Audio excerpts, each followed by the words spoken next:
my car idles really high. I took the carburetor off last week, and now it just idles high, and it idles high, and it idles high.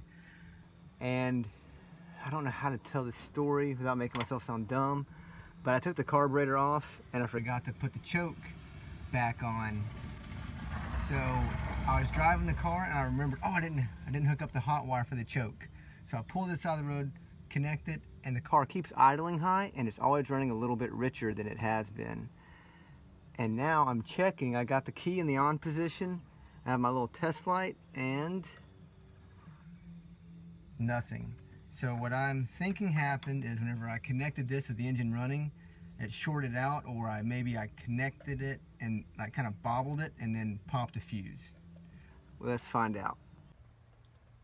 One of the things that added to the confusion was whenever you open the throttle, the choke will open.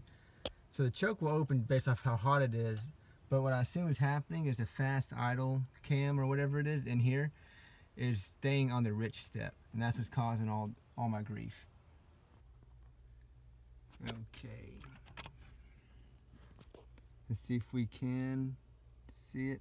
There's the culprit. I popped a fuse. Okay. Change the fuse and awesome. There you have it.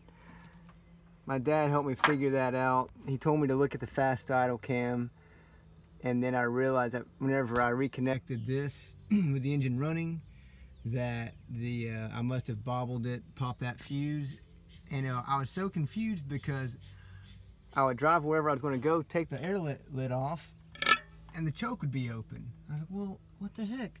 But the choke opens on its own. It just, where am I at? Choke opens on its own whenever it gets hot. I just wasn't thinking fifth dimensionally, as Dr. Emmett Brown would say. Okay, so after that last clip, I thought that I had fixed the high idle by changing that fuse to the electric choke. I thought that would also fix that rich step, but it didn't. The car kept idling high. So I took the carburetor off, took the little cover just adjacent to the little choke housing, or the choke housing. Took that off, looked at the fast idle cam, and noticed whenever I gave the carburetor throttle, you have this little hammer and you have this little cam. The hammer would come back and it would go right back to the richest step on that cam.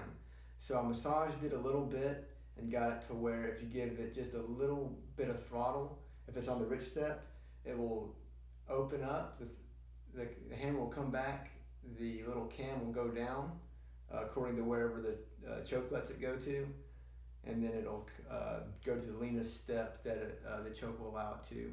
And I'll show you a video clip of that right now. So here was a problem all along. It was actually the fast idle cam. I thought that the choke had something to do with it. That might have been the cause of it. Somehow or another, the little stopper here got stuck on the rich step of the fast idle cam, and whenever I would give it any throttle, it would just, I guess it returned back here somehow. I'm not totally sure how it happened, but now I got it unstuck. So if I give it a little bit of throttle, once the choke opens like it is simulated right now, it'll come off and then it'll close all the way. So with this on the rich step, the throttles would never fully close, the throttle plates. That's why I had a high idle. I'm sure whenever I connected this and screwed it up, that had something to do with why it messed up the fast idle cam. But there you have it.